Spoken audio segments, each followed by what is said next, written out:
So next up for our run segment, Dr. Nadine Kouba has presented workshops, consulted and coached individuals across the U.S. and globally in the Asia-Pacific region, Middle East, and Europe. She helps her clients surface their goals and then create and work an action plan, solving a business problem, handling a people issue, developing personal leadership, executive presence, or planning their career. She's a certified professional coach, an international best-selling author, and a sought-after speaker. Today, Nadine will help us stop feeling overwhelmed. She will lead us in exploring several different methods for regaining control of our time. Let's give her a big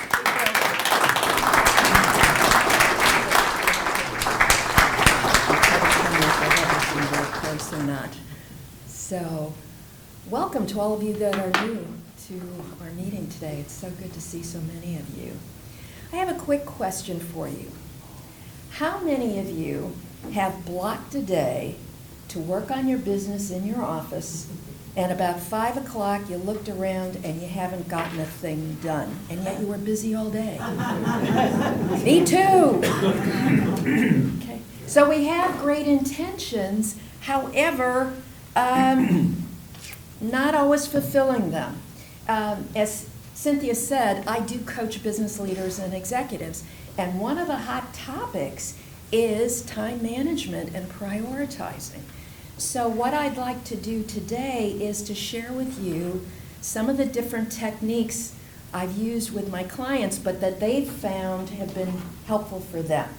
So first, I want to do a quick, whoops, there's a slide. Want to do a quick survey of what might be getting in your way. And so I've got a list of some of the biggest time management issues, whether it's overwhelm, procrastination, maybe it's your priority management. We also have issues sometimes with setting boundaries or delegating. I'm a solo entrepreneur, so I have no one to delegate to. It is me. But for many of you, you have a virtual assistant, or you have a larger organization and you have people that you are working with. Also, sometimes it's your organizational structure. How have you organized your business or your office? We also have processes and procedures. We'll find sometimes that people, the way they are functioning, literally isn't working for them. Then there's good old technology. Do you have the right tech to support you?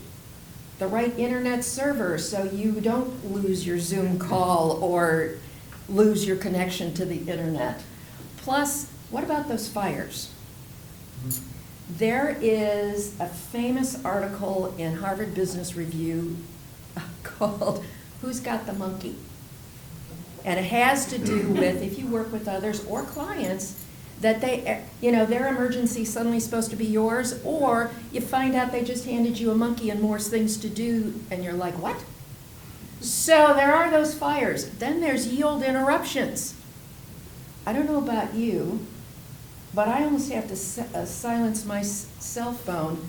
I have been getting more calls from more roofers from around the world. But fortunately, mine usually identifies spam, or on my hard line, I'll get unavailable, at which point I say, so am I. And ignore that. But other things. Anything on that list ring true for you? Yeah? Okay, a number of things. Okay. We have impressions of how we are spending our time, and we have perceptions about what's getting in the way. Interruptions, fires. Someone else just can't do the job as well as I can, so there's no way I'm delegating that sucker, right?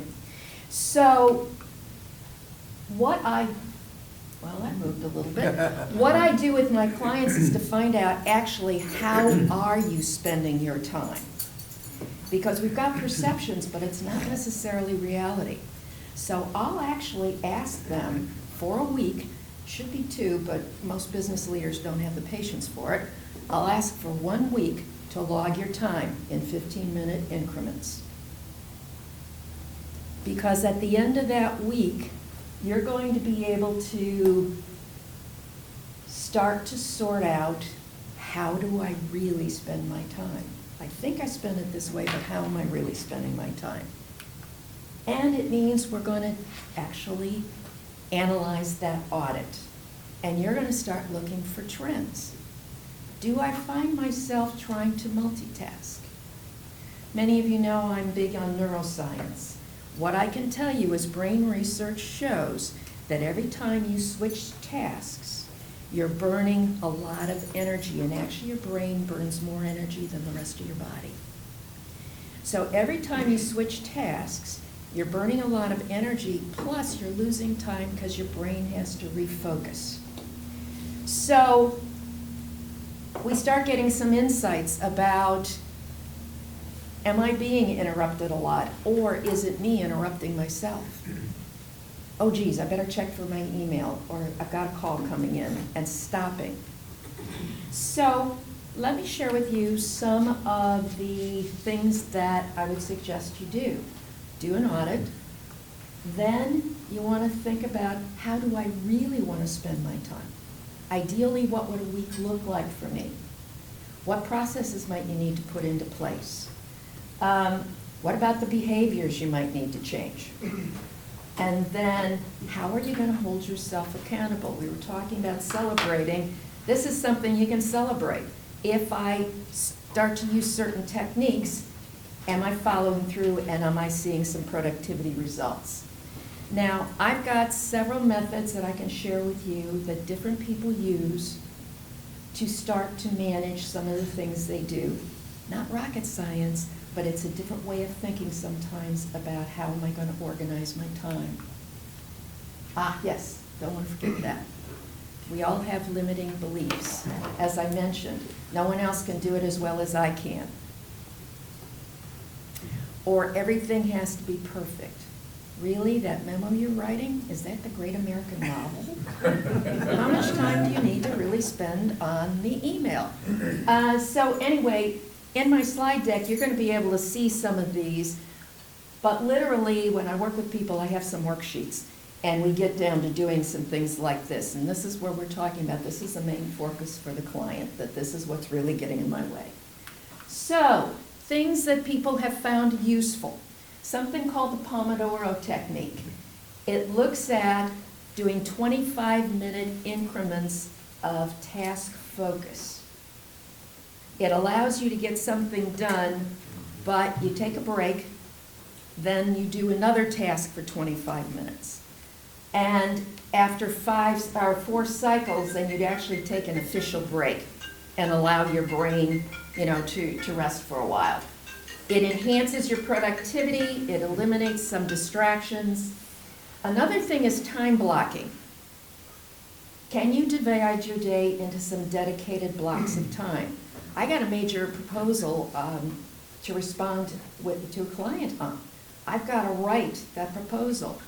When am I going to do it? I'm going to block 2 hours in my schedule and focus on that. And maybe I'm going to spend an hour here where I respond to emails in the morning and in the afternoon.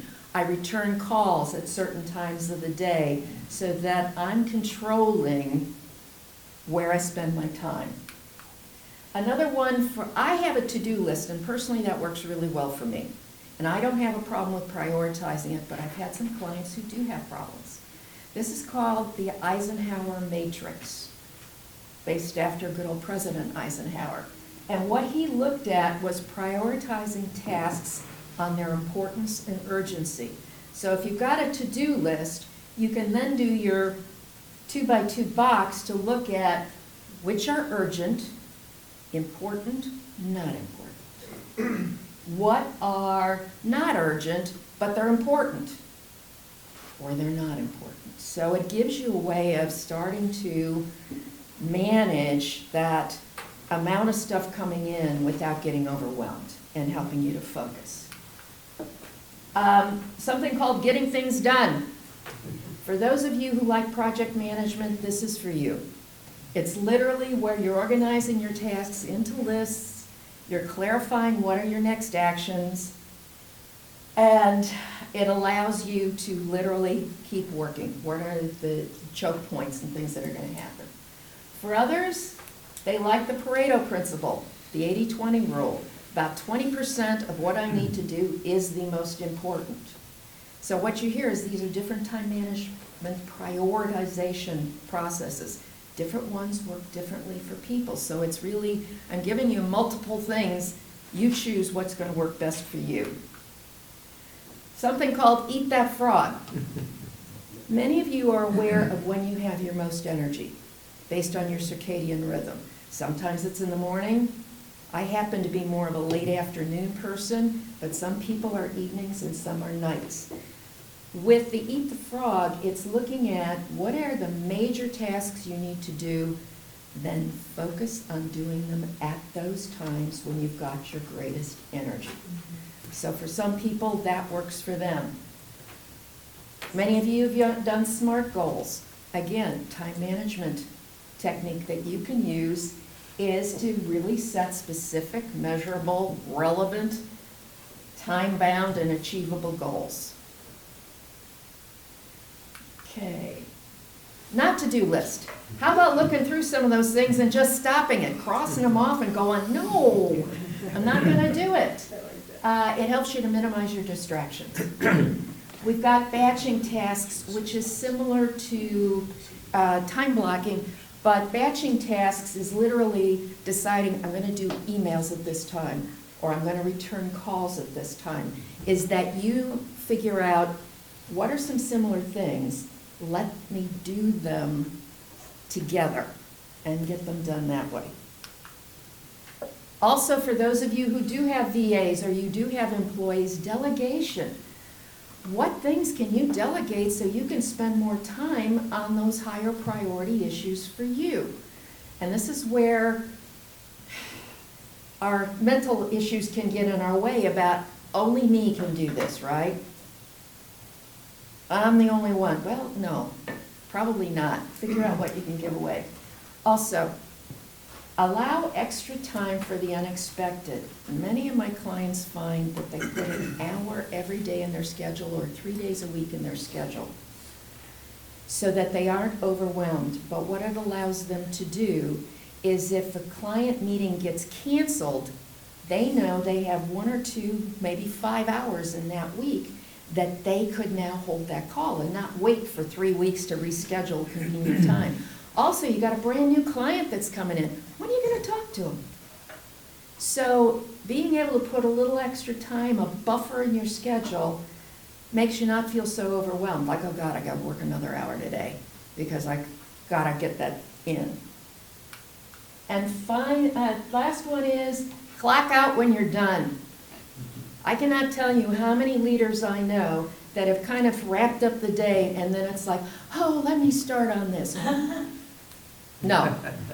Let's reward ourselves for being productive and stop. Because you need that time to balance. And then the last thing is know your capacity before you exceed it. This is where burnout comes from, is that we think we can cure all the ills of the world in one day. I don't know about you, but I can't do that. And he's rising on Sunday, you know? So it's kind of like, let's be realistic about know what your limits are so that you can do your maximum capacity and you just get real with yourself to say about, okay, how do I space this out? How do I start doing this? So that's a baker's dozen of techniques that you can consider, but I'd strongly urge you to start with an audit to make sure you really know how you are spending your time and then how do I want to spend my time. So I know Mark is giving me time breakdowns. Let me check and see what questions might you have that I can answer now. Yeah, please. So I recently exited a corporate role where I'm familiar with these, but literally the day was meetings. So it was, okay, so the work is actually going to happen after dinner because the day was one after the next. What would you, in your experience, what would you advise for somebody to figure out how to sneak some of that after dinner getting it done into the day? I did 30 years in the corporate world before I broke out and did my own business. And I was an executive at a number of companies. And what I learned to do was when I had time I had to spend, I did block some of my time so that they couldn't just put something on my schedule because they'd see I was already booked. So I could have a vice president, secretary call me to say, okay, John's trying to schedule a meeting and he's looking at this date and this time. And I'd go, what other times were you considering? Oh, I can do that one. Or if I knew it was really critical, then I might say, I can move that meeting. I never told him was with me. The meeting was with me to get the work done. But that was one of the techniques I used. But I controlled my calendar. Even though I had an assistant, there were some things where I'd get in and book it. And she knew not to. In most cases, I didn't have an assistant, though. So even as an executive, I was fielding my own calls and doing that. If that's helpful to you. Thank you. You're welcome. Other question? I have a comment. I'm not sure that this is something that would fit your protocol, but one thing that I found very helpful is I've got this program called Todoist, where I'm putting everything in there and it's coded in different colors. I always make sure that the ones that I absolutely, no kidding, have to get done today, I make sure that I code those in a different color. Or you put them at the top, Exactly. right? So you don't even see the Right. less priority. Right. Yeah, you've got an app then that you're using that's working for you. That's great. Yeah, please. Another question, but another comment. As you were speaking, Nadine, it made me think about my workday and how often I'm opening up a new tab to go to a different tool or a different website to research houses and whatnot. And how often I get distracted by maybe a news story that I see pop up on that default page tab. So I just had that thought of, I need to change that to my website to help me stay on task. So when I open up that new tab, all I see is my website, and that keeps me on track. So Well, great. thank you so much. Well, for you're that welcome. awesome And idea. yay, let's celebrate. Yay. Our time management technique. Any other questions? Yeah. So, what would you say if you had a client that switched careers, like some of us in this room have now doing something completely different? And the procrastination that takes place isn't necessarily because of laziness, it's because of the unknown of, I don't know how to do this. So I know I need to do this, but I don't know how to do it, and then it gets pushed off. Do you have any tips, or what would you say in that situation if a client came to you and said, I'm starting a new career, but I don't know how to do video for social media, or I don't know how to do something like this? So Jeff, how might you learn how to do that? I mean, read, watch videos, just take the time to try to figure it out, but sometimes it can be so overwhelming that it's just easier to be like, I'll get to it at another point. And then all of a sudden you look back and you're like, wow, I just wasted all this time when I could have been learning how to do it. I think you have several choices. One is, if you Google something, usually you can find out how to do it, okay?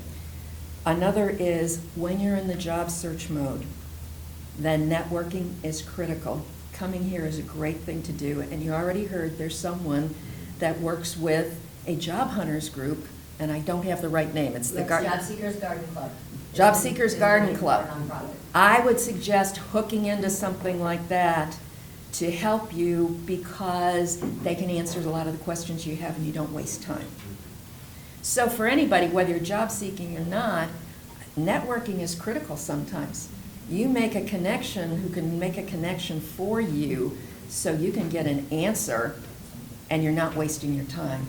But there's also other procrastination issues out there. And if any of you have a huge procrastination issue, I actually have a worksheet that might be helpful for you. And I would be glad to share that. So, yeah, Richard. I've found that SCORE sometimes is very helpful. Yes. Yeah. To help you with problems and stuff like that. Yeah. I don't think a lot of people know what SCORE is. There are SCORE is, Service Corps of Retired Executives. Got it. thank you. It's part of the Small Business Administration. It's a free service. They do online free classes every week. So if you're starting a business, it's great, like how do you write a business plan? Or if you want to start a nonprofit, there's different things. So yeah, SCORE is available, so thank you for saying that for some of you who might need that assistance, because the retired executives are mentors. And if you need to be matched with a mentor to start a business, that's a great place. We had SCORE, I used SCORE to help write my business plan. Yeah, good. And it was unbelievable Yeah. that I signed up and I got to talk to a retired executive, and he walked me through the whole process, even gave me links to go to, everything, and created an entire business plan with me for free. So, So SCORE is a amazing. couple people that have gotten great use They're from very, going to it's very SCORE. basic though. So if you're just starting, it's very like basic in the sense that it's just like the standard, you know, it's a great taking off point to use for SCORE. Let me also just kind of restate the obvious. That's the purpose of e4e.